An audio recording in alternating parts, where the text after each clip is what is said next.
mbese kutagira ubumenyi ku kintu kutagira ubumenyi ku kintu kikakugiraho ingaruka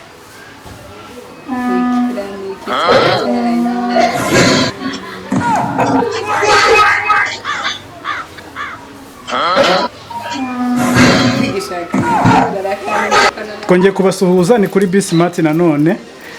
Hari abantu benshi batekereza ko kwiga ari ukwicara mu ishuri gusa, abandi bakibwira ko ubumenyi ari impamyabushobozi. Hari abantu bize bakira n'abandi bagakena, hakabaho n'abantu batize batera imbere. Uyu munsi turaganira ku bumenyi nyabyo, ubumenyi bwa guhindurira ubuzima. Dufite abatumirwa twatumiye muri iki kiganiro cyacu, reka batangire batwibwire. nitwa Ingabire Betty ni akagaruka kuri Bismart. nanjye ndikira n'ikoda Bibiane. Hanyuma Bibiane ni kugira ngo utubwire, ese wowe mu buzima bwawe haba hari isomo waba warigeze wiga ukavuga ati se iri somo mu buzima bwari mariye iki? Isomo nize nkabona mu buzima bwanjye ntacyo rimariye na biology. Ibi kuko ibintu byose nize mu byo nkora mu buzima bwanjye mbona nta kintu byamariye. Biology. Mwese watubwira impamvu uvuga ko biology nta kintu yakumariye kugeza ubu ngubu?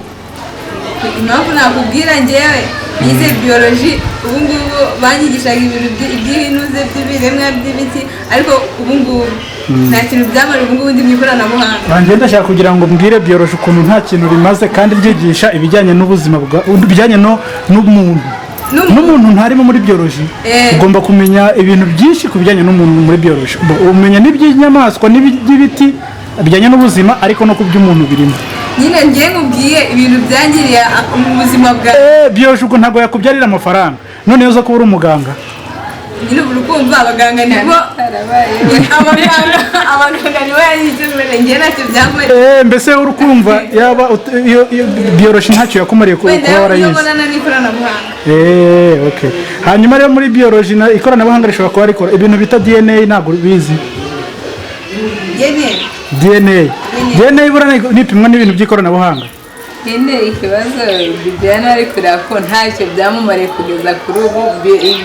Ibikona yize nari ibikona nari n'ibikeri niba ari n'ibiki, ntabwo abikoresha ngo bimuhe amafaranga. Weho ubyumva gute none? Weho haba hari isomo waba warize ukumva ntacyo rimaze? Ugendeye ku kintu kiba kigutunze rwose. Hari ibintu twagiye twiga ariko ugasanga mu buzima nta hantu muri guhurira. Nk'ibiki ku rugero? Ni nkanjye nize literature. Ariko literature nategereza ibitabo twasomye harimo n'ibiti. Ariko banza utubwire literature bisobanuye iki, bigamo ibiki? Nyine bigamo ni indimi n'ubuvanganzo. Ubu ngubu icyongereza nacyo kikumariye? Nyine reka mbanze nkubwire ahantu. Iki ni ikiganiro tugomba gukora turi no guseka. Nyine icyongereza wenda navuga cyo hari icyo kimarira, kuko na serivisi nyinshi dusaba ziba ziri mu rurimi rw'amahanga mu cyongereza. Ibyo byo wenda navuga ngo birakimaze. Ariko ku rundi ruhande nk'igihe twinjiraga mu buvanganzo wasoma nk'igitabo kugeza na n'ubu ukaba utarumva meaning yacyo. Nk'ubwo bakuzana ngo deriva between pe wenda narayize, wenda banakoza n'ikazi ukagitsinda, ariko mu buzima busanzwe ukumva nta ibyo bintu bihuriye na. None se weho utekereza ko abazungu bashobora kuba barazanye amasomo wenda kugira ngo abantu bahuge be kuzagira ibintu bakora? Rega hari ababyiga bifite bibatunze. Hari nk'umuntu wenda yize indimi none uwo muntu byamutunga bite? Bimutunze ubu ngubu akaba ari nk'umunyamakuru cyangwa ari umuhanzi w'ibitabo, akaba ari ikibikaba bimutunze. Rero impamvu twebwe tubura kukubwira ngo hari nk'isomo nize nkumva ubu ngubu ntaho ndi kuririsha. Cyangwa ugiye kutubera nka wandi wavuze ngo ncuruza telefone ngo kandi narize engineering. Yego, rero buri muntu wese hari ukuntu abibara, aravuga ati iki kintu narakize ariko ngewe mbona narataye umwanya, ubu ntacyo ndi kubikoza, biri aho biryamyeho ntacyo ndi kubikoza. None se reka mbabaze ikindi kibazo rero, iyo umuntu akubwiye ngo iga cyane uzaba umukire, byigeze bikugeraho ingaruka cyangwa se hari ukuntu wigeze ubitekerezo iga cyane uzaba umukire? Hari nk'inkuru wenda icyiza cyo kubwira umuntu ngo uzaba umukire cyangwa ukora cyane, hari ukuntu abarimu baba akagufata akagushyiramo ibintu nawe ukabyubakiraho kuko uba udakora analize.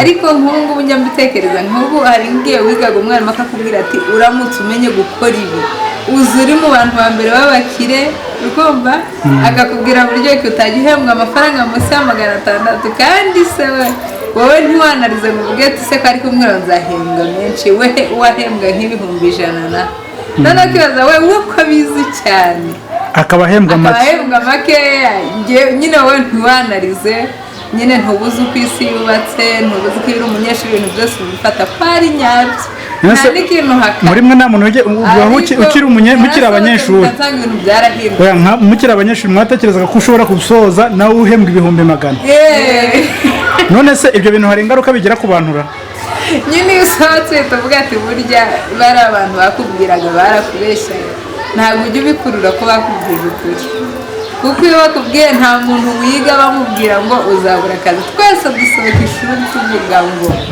ndataha njya mu kazi ariko ukayakwisaba ukabona ukubise umwaka wose nta no kubaza ngo bite kandi buri bantu bose baragwatiraga ajya kwiga ejo ni heza ejo ni heza ejo ni heza ariko wasohoka niho umenya ngo ubuzima ni iki kwiga ntabwo nyine twabigira ngo ni ibintu bibi kuko byo bikwereka igihe ko ugezemo ko wakuze iyo urangije kwiga umenya ko wakuze. Hano turi gushaka kuganira ubumenyi bwa nyabwo. Ninde muntu muri mwe waba yarize ikintu akaba ari kugikora kikaba kiri kumuhereza amafaranga?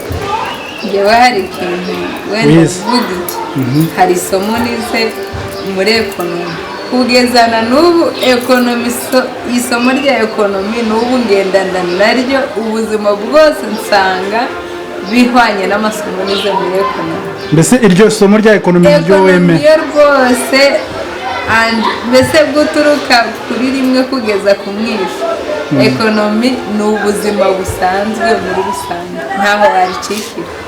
Bibya wowe nanjye isomo nize ibyo ndi kukubwira nyine ni computer n'ubwo nyine niyo ukoresheje niyo ndishisha niyo mpamvu nakubwiye ngo biology se none se utekereza yuko iyo hari isomo ujyo waba warize ryo ukavuga ati iri somo iyo mbimenya akaba ari ryo nize ryonyine mu buzima ubu nkaba ndi nko ku rundi rwego tuvugana nko kuri computer ubu ugeze kuki muri computer ntihari ibindi bintu ukeneye kwiga cyane yaba ari byo watangiye kwiga nko umaze gufata section akaba ari byo wiga gusa akaba ari byo wiga gusa ubu ngubu mbageze ku yindi ubu ngubu ugeze kure shaza ngo biology niyo yagutesheje umwanya wawe n'ibindi narega ntabwo ari biology twiza amateka twagiye twiga ibintu byinshi bivangavanze rero kuvuga ngo twatangiranye nyine n'ikoranabuhanga tutageze ku rwego nyine ruri hayi cyane. Kuri wowe ubumenyi ubusobanura ubumenyi ese n'ubumenyi mu ishuri ese n'ubumenyi mu buzima busanzwe ese ubumenyi nyabumenyi bwa nyabwo nubwo abantu bafata mu ishuri hari ubumenyi akenshi hari ubumenyi uhabwa n'ishuri hari n'ubundi bumenyi uhabwa na sosiyete urimo ariko akenshi twebwe ubumenyi nabonye kenshi ni ubwo mu ishuri. Mbese ngo kuri wowe ubumenyi ufite ni ubwo mu ishuri nta bumenyi bwo hanze mbese wavuye ku ishuri ngo uze ufate ubumenyi bwo hanze? Nta bumenyi bwinshi bwo hanze nahawe. Umaze imyaka ingahe urangije amashuri? Uracyari umunyeshuri wowe watubwira ngo iki? Uracyari ku ishuri. Njyewe ubumenyi wenda mfite ntabwo ari ubwavuye mu ishuri ahubwo ubumenyi ni ubwo hanze y'ishuri noneho niho uba utangiye kumenya ko hari icyo uzi hari n'icyo wamenye. Uyu nta gashomeri yahuye nako buriya agashomeri niho umuntu ashakira ubumenyi. Ubuzima bukwigisha kubaho uri kumva ku ishuri wenda bakwigisha kumenya nyine ibice bimwe na bimwe nyine bakakwigisha ubumenyi bw'ibanze bwo kumenya wenda niba ari nk'imibare ukabuzi nko guteranya ukabuza icyo wakora nyine bikaba aho ngaho bakakwereka inzira wenda wacamo ariko noneho kuba uri hanze bikwemeza ko hari icyo wize. Kuba uri hanze biravuga ati ese warize niba narize nditwara gute muri sosiyete ndimo ese ni hehe hari amahirwe ko nize ko umuntu wenda ajya gukora bizinesi bigendeye n'amahirwe akamenya guhitamo neza ahantu abari ese aha hantu ndi nihe rero ugasanga hano hanze niho haduka ubumenyi bwinshi kurusha igihe twamaze turi ku ishuri. Ahubwo ni kuko ku ishuri nyine ku ishuri ubuhuzi ariko ugeze hanze niho umenya ngo nderekera he ndajya he ndahura nande ndakora iki nzakora iki aho hanze kuko niba bari ubumenyi buruta ubwo ku ishuri buhambaye ubuzima niba bugiye kubona ubuzima nyabwo. ese muri mwebwe ninde muntu ushobora gutekereza ko umuntu utari muri mwe mwumva gute umuntu utarize ashobora gutsinda mu buzima iyo umuntu ashatse kubivuga ni ukugera hagera ndabyemera ngaho mu bisobanurire uburyo umuntu ashobora gutsinda kandi atarize akaba babyita kugafata akaba yagafata kandi atarize ngo abe yarize ekonomi cyangwa se abe yarize biyoloji n'ibyo bindi by'abandi bavuga ugasanga uwo muntu yaragafashe mu byemera ko uwo muntu yagafata kandi yakoresheje ubuhe buryo kugira ngo agire ikintu mbere na mbere kugira ngo ugire icyo wagezeho wenda cyangwa ugire icyo ugeraho muri iyi si ni ukubanza gusobanukirwa n'ahantu uri kumva iyo umaze kumenya ahantu uri umenya icyo bakeneye. ibyo bintu babyiga mu ishuri cyangwa ni umuntu arabivukana? ibyo bintu hari ababyiga mu ishuri ariko ntibabikore ariko hari n'ubivukana we ubwe akabaza amahirwe yabyaza ahantu ari. icyo gihe rero yabikoze neza atitaye ngo yize amashuri menshi usanga yaragafashe wenda akagira wenda nk'imbogamizi yo kuba wenda hari ibyo yanyuramo bitewe n'uko yize cyangwa atize ariko icyo gihe yagafashe yifashisha abantu bize kandi amashuri ahambaye ariko amafaranga akaba ayafite azi ubuzima azi n'icyo yakora kuri twazize mu ishuri. ni Sina Gerard cyane hano dufite abakire benshi bagafashe umugani ubundi amakuru mfite bavuga ko Sina Gerard hari abanyeshuri ngo bajya gukorera urugendo shuri bajya kumusura ngo babwire ko agarukiye mu wa 2 primaire ariko sekreteri we ni docteur ntabwo yagiye muri Amerika agenda amusimurira ikibazo ku kindi akagenda bajyana. kuba twize cyangwa twarize amashuri cyangwa kuba wakwiga amashuri ahambaye ntibiguha ubumenyi bwo guhangana n'isi. ibyo byo biratandukanye cyane. mbese ni ngo kuba umuntu yashobora muri ubu buzima bw'isi ntibisobanuye ko aba yarize ntabwo wize amashuri ahambaye kuko hari ubuzima ugeramo bukagucanga kandi umuntu utarize we asanzwe awumenyera avuga ati nyubu ni ubuzima bwanjye ndabubamo kandi mugabo urangije amashuri menshi wahagera n'ubwoba bukaza bwo kuza hanze. mutekereza ko kuba icyo kintu aricyo gituma abantu benshi bashobora kuba bavuga ngo ubuzima si ukwiga amahirwe aruta amashuri? ibyo nawe urabyemera se? ngewe ntabwo mbyemera. nawe wemera ko amahirwe aruta amashuri? amahirwe aruta amashuri ngewe ndabyemera. utarize ntiwagira amahirwe ukaba wagira amafaranga menshi wayagira ariko ntabwo bivuze ngo amahirwe aruta amashuri. nyine amahirwe aza rimwe mu buzima amahirwe rimwe ushobora no kutayagira. ayo mahirwe aza rimwe mu buzima ushobora no kutayagira ukavuga ngo reka ndeke kwiga ngo nzagira amahirwe ariko cyane cyane iyo wize ujye kuba witeguye ko ayo mahirwe uzayagira. si ubundi iyo umuntu agiye kwiga ku ishuri ikintu aba agamije ni igiki? ikindi kintu aba agamije ubumenyi kandi ubwo bumenyi nibwo buguha ayo mahirwe. ubwo guhahisha se ko mbona abantu benshi bahahisha ubumenyi bize mu buzima busanzwe? oya nubwo amashuri buba burimo ntabwo wajya kuba dogiteri utarize. oya ntabwo bishoboka. ntabwo wajya gukora muri nuze amabanki utarize. akenshi amahirwe yo kwiga aduha amahirwe cyane kurusha abatize. noneho amahirwe n'amashuri ni ikihe uha amanota menshi? amashuri. none se amashuri ugere abantu uzi bakize bagafashe bakijijwe no kwiga cyangwa bakijijwe n'amahirwe? amashuri ahubwo ni ibintu bitatu amahirwe. abantu bafanye amashuri ugiye ukavuga ngo bashaje imyaka 90. ejo nabonye ku kiganiro ngo arangije imyaka 5 yarize yaranigiye hanze yarize amashuri ahambaye ariko kugeza kuri ubu ni umushomeri. none se turebe muri uru Rwanda abantu benshi bafite amahirwe yo kubona akazi ni abantu bize.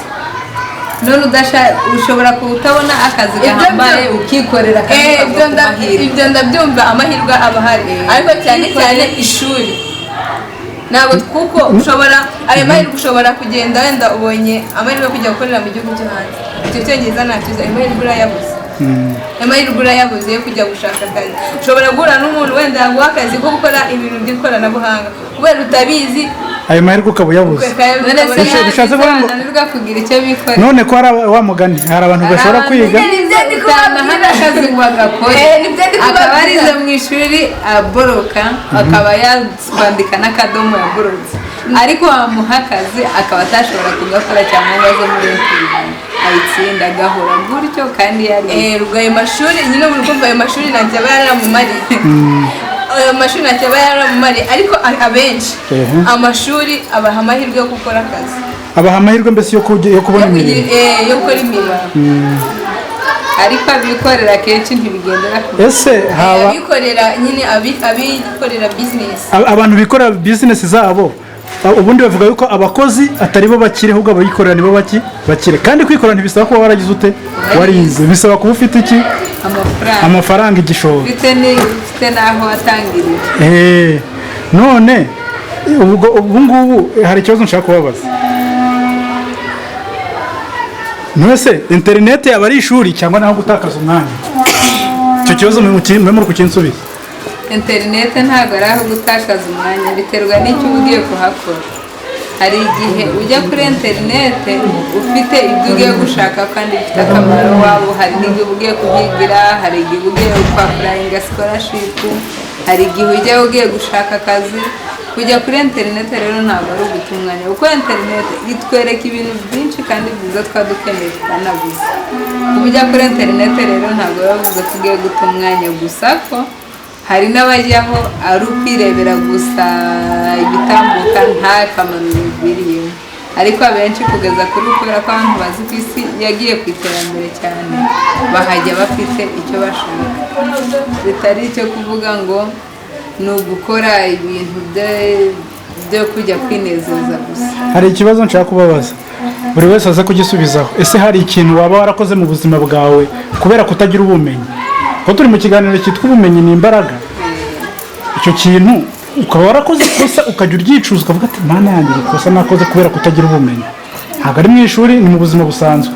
Wajya utekereza ukavuga ngo nkanjye wenda ku rugero nigeze njya kuri wese mvuye mu cyaro ngeze mu mujyi nsanga ni ya mawese yo kwicaraho nsubirayo.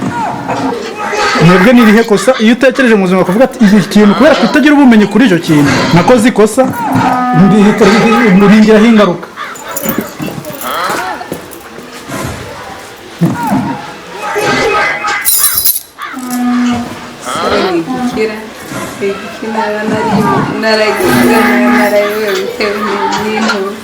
n'ikoranabuhanga oya wenda n'ubuzima busanzwe kuba umuntu aba adasirimutse bikakuyobera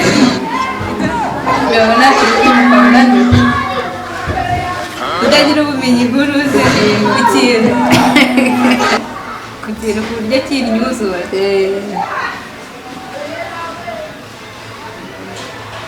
ko hari ikintu nigeze gukora kubera nyine ya migezi yo muri nuze muri tuyizi wajyaga winjira ahantu hose mu bitaro ugakaraba, wagera ahandi ugakaraba.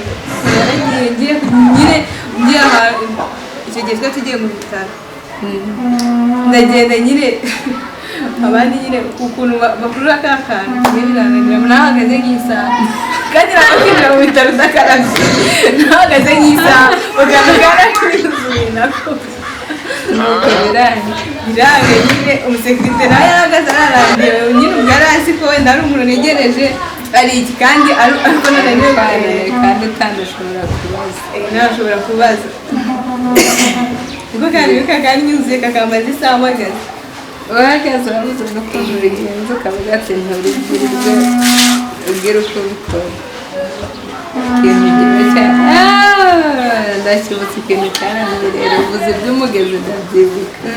Ikintu njye cyanyuze kikanyuzura nagiye kuri Nyirangarama, ego nari mpageze hari ukuntu abantu bajya bavamo bakajya nyine no ku matuwarete abandi bakajya kugura ibintu, ubwo rero ndinjira muri tuwarete kugira ngo ubone amazi byasabaga gutega intoki akizana, nanjye nshaka aho gufungurira umva biranga neza ko mbona ukuntu bafungura ayo mazi, nanjye biragenda biranyuzura. Icyo kintu narinze kuvamo nabibonye ari uko umuntu aje ahita agira ngo afite amazi arizana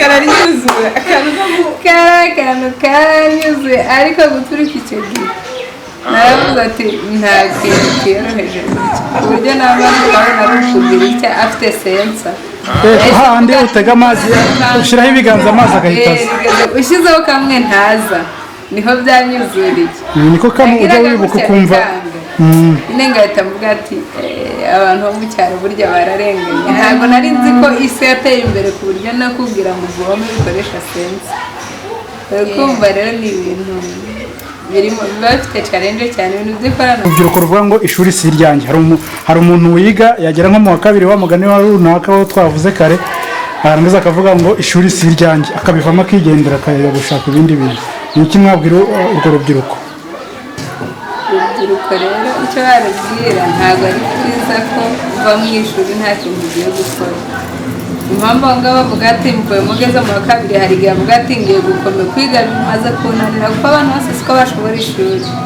akavuga ati ariko nifitiye udufaranga kanigire muri bizinesi nkomeze ubuzima n'ubundi mbaho ariko ku rubyiruko ruva mu ishuri kubera kubananira gusa akumva yata ishuri rwose icyo kintu ni kibi njye ntabwo nashishikariza umuntu kuva mu ishuri kuko nubwo ishuri turivamo nta kazi tubonye ariko ridusigira ubumenyi mu mutwe ku buryo umenya aho ushakishiriza uba ufite konegisiyo n'abantu benshi mwiganye hatandukanye ushobora no guhamagara umushuti wanjye siko byanze ngewe nkora iki akaba yanakubwira n'inama ariko iyo uviremo mu wa kabiri mu wa mbere gutyo ntabwo uba wari wagira abantu b'inshuti bagira icyo bakugezaho kuko muba mwaratandukanye mukiri batoya nta mishinga irimo wenda niba ari nakunaniye ukaba utashoboye kurikomeza byibura jya mu bintu bindi by'imyuga kugira ngo uzabone uko ugenda wihangira imirimo cyangwa ukora utuntu tuzi bitewe n'andi mashuri wize ariko utarekera aho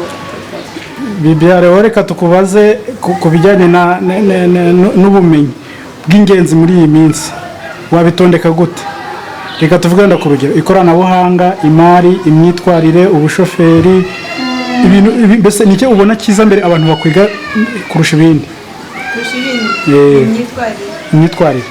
imyitwarire se biba mu ishuri cyangwa ni imyitwarire umuntu yayiga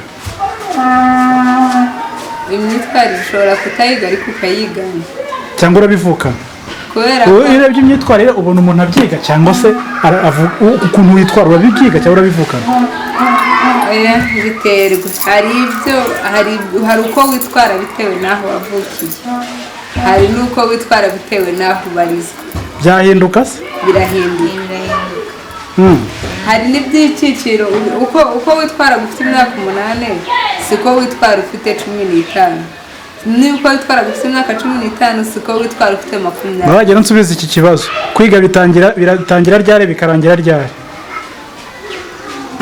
kwiga bitangira ukivuka bikarangira utakiriho none kubyemera